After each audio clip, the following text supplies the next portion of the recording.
हर school trip की तरह ये ट्रिप भी मजेदार होने वाली थी। कम से कम हम सब यही सोच रहे थे, लेकिन हमें नहीं पता था कि ये ट्रिप हमारी जिंदगी का सबसे डरावना अनुभव बन जाएगा। हमारी 12वीं क्लास की स्कूल ट्रिप एक पुराने हिल स्टेशन पर जाने वाली थी। जगह का नाम था काल गुफा। टीचर्स ने हमें बताया था कि वहां एक समय राजा महाराजाओं का महल हुआ करता था, लेकिन अब वहां सिर्फ खंडहर बचा है। हमें एक पुराने गेस्ट हाउस में ठहराया गया था, जो घने जंगलों के बीच बना था। पहले दिन सब कुछ नॉर्मल था।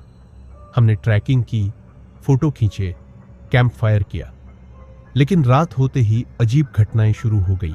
रात के करीब 2 बजे अचानक हमारी बस की ड्राइवर अंकल की चीख सुनाई दी। हम भागते हुए बाहर गए तो देखा कि वो जमीन पर गिरकर तड़प रहे थे। उनकी आंखें ऊपर चढ़ी हुई थी और मुंह से झाग निकल रहा था। किसी को समझ नहीं आ रहा था कि हो क्या रहा है। टीचर्स और कुछ लड़के उन्हें उठाकर कमरे में ले गए, लेकिन उनकी हालत बिगड़ती जा रही थी। अचानक उन्होंने आंखें खोली और गहरी आवाज में बोले, तुम लोग यहां से चले जाओ, ये जगह अच्छी नहीं है। उन्हें तुम्हारी मौजूदगी पसंद नहीं आई। उनकी ये आवाज किसी और की लग रही थी, जैसे किसी और आत्मा ने उनके अंदर प्रवेश कर लिया हो। सभी डर गए, कुछ लड़कियां तो रोने लगी। सुबह हमने सोचा कि शायद ड्राइवर अंकल को कोई दौरा पड़ा होगा, लेकिन असली डरावनी चीजें तो अभी बाकी थी। हमारे ग्रुप की दोस्त नेहा सुबह से ही अजीब बर्ताव कर रही थी। वो अकेले जंगल की तरफ चली गई थी। जब हम उसे ढूंढने पहुंचे तो वो एक पुरानी टूटी हवेली के पास खड़ी थी, बिल्कुल शांत, बिना पलक झपकाए एक दरवाजे को घूर रही थी। हमने उसे आवाज दी, नेहा, क्या कर रही हो? यहां क्या देख रही हो? उसने धीरे से कहा, वो बुला रही है। कौन बुला रहा है? हमने घबराकर पूछा। वो जिसकी आत्मा यहां फंसी है, जो हम सबको यहां हमेशा के लिए रोकना चाहती है। हवा अचानक तेज हो गई।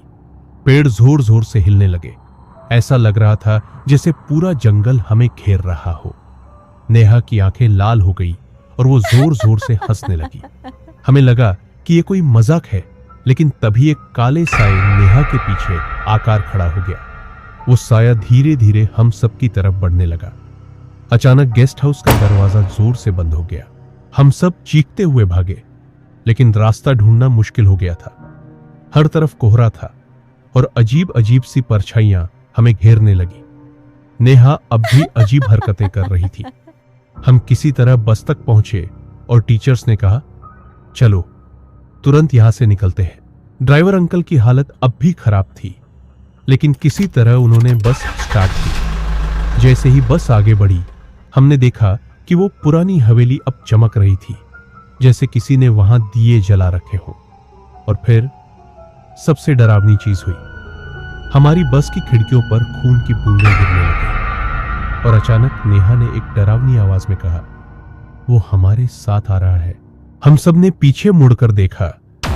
वो साया हमारी बस के साथ साथ दौड़ रहा था। उसकी आंखें लाल जल रही थीं। और फिर अगली सुबह जब हम स्कूल पहुंचे तो हमें लगा कि हम बच गए, लेकिन नेहा अब भी बीमार थी। वो बोल भी नहीं पा रही थी। हमने गूगल पर काल गुफा के बारे में सर्च किया और जो हमें पता चला, उसने हमारी रूह कांप दी। उस हवेली में सालों पहले एक राजकुमारी को जिंदा जला दिया गया था। उसकी आत्मा अब भी वहां भटक रही थी और जो भी वहां जाता था वो उसे अपनी जगह रोकना चाहती थी। आज भी जब मैं उस ट्रिप को याद करता हूं तो मेरी रूह कांप जाती है। और सबसे डरावनी बात, नेहा के फोन में एक फोटो मिली। उसमें हम सब खड़े थे और हमारे पीछे वही लाल आंखों वाला भूत खड़ा मुस्कुरा रहा था। क्या आप भी कभी किसी डरावनी ट्रिप का हिस्सा बने हैं? अपने अनुभव हमें कमेंट में बताइए और इस वीडियो को लाइक और शेयर करना ना भूलें। अगली बार मिलते हैं एक और डरावनी कहानी के साथ।